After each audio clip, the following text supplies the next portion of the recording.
I'll show you on one. This is the section, and this is what this is all about. And look what happens in here. From dead center.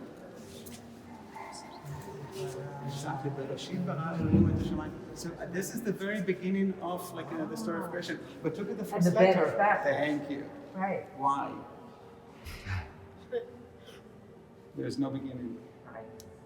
This was not the beginning. So this is what I found really fascinating. Why is the book of Genesis begins with the second letter of the Hebrew alphabet and not with the first letter of the Hebrew alphabet? Yeah. If we start from a very beginning and we're starting from scratch, why are we doing the second letter of the Hebrew alphabet? And I think that it's embedded in the Inuma Elish. We are paying respect to other stories of creation. Everybody at that time knows the numerous numbers of stories of creations. Therefore, we're starting with the second letter of the Hebrew alphabet. Again, so what I did here is actually reverse the letter bet, and then it starts again. Bereshit bara Elohim et hashamayim ve'et haaretz bachot, and it's going, and that's what makes it collapses into one, and there's no beginning and no end. Wow.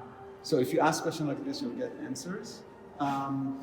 That's what's in all of those spheres. That's so cool. I love the way these almost look like spines. Mm-hmm. And even more so in the other one, just like More on this one, and there is actually reference to it. Why? The Zohar is actually referring to tzinorot she'olim v'yorim, like tubes that are going up and down, and those are those tubes that are a representation of tubes that are going up and down, and all of those tubes are mostly Zohar heads. But I want to show you the third day. Sorry. The third day is the only day that I did not create an intervention, that I did not mix around. And the reason for that is the day that God created the planets. And so Stephen and I have a teacher in India that we study with, and she always rocked our world every single time she has something really remarkable. And a couple of years ago, she mentioned to us about that there are several levels of consciousness. The pyramid is that we're in the lower level of consciousness, which is the thinking consciousness. On the higher level of consciousness is the instinctive consciousness, which is the animals.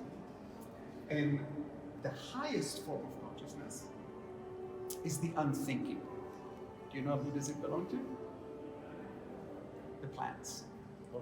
So what you're looking at here is actually a model of a 4,000 years old living sequoia tree. It's a 4,000 years old living creature, and when I say creature, I mean it with all the respect to the plant. What does this tree actually experience in its lifetime, and the level of intelligence that it has to live and survive for 4,000 years and still thrive? However, we are looking on the other side, we're looking at actually models of dead sequoia trees that actually are dying in California. In this particular sculpture, we decided for them to represent the tree of life and the tree of knowledge, but we don't attach, we don't tell you which is which. We leave that that's your story of yes. now they say that the trees Correct. Exactly. So this is really amazing. So it's the upper world and the underworld. This is representing what we know.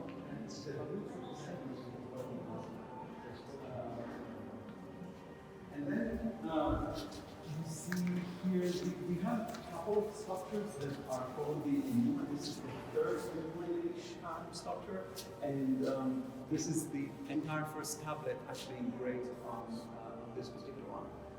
it's those two rams are actually looking at what we call the Geniza project.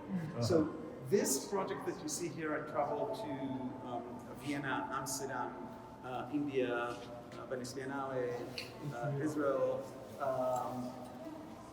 Nothing ever broke during traveling around the world.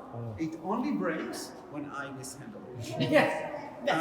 So those are he's an angel when it comes to those things. Only those things. But they are.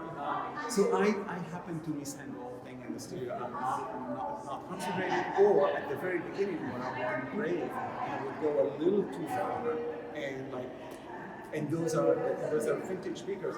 This is a very my heart's it was wonderful vessel which we do not know what it's going to do, and then again I went too far and it shattered.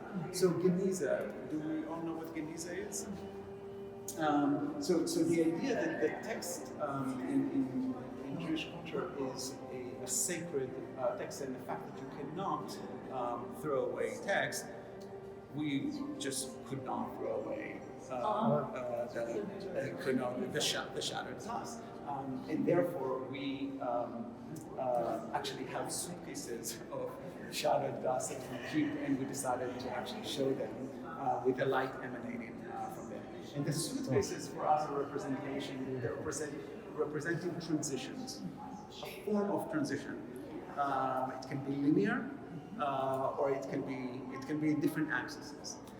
But what I want to tell you is that I don't want to forget is that when the transition happened from the dialogue between the region, the conflict between the region and science, to the dialogue between science. So the first thing is that the Zohar is actually telling us the story of the shattering of vessels, which is practically the story of the Big Bang,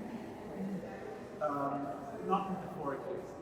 That there is a collide of, the collide of matter in order to create matter, and that's how the system was created. So that's let's say 5,000 years old text, and half an hour ago scientific research to actually yield this kind of information. But what I want to tell you is something that I found really fascinating. So at MIT, at their lab, they're doing investigation that are researching the amount of information that is embedded in the spoken word. And what they did is that they put a plant outside of their lab, and they go into and put a camera in front of it. They went to the lab. They had a conversation. They came out of the lab. They took the camera and translated the movements of the leaves into a sound wave. And the entire conversation that was inside the lab was recorded. Now, there's no way that this can happen because there's no sound. What they added is that there is actually vibration. And sound travels on vibration. So there are two completely different things. But if a spoken word does this is one of the laws that we know that every action has a reaction.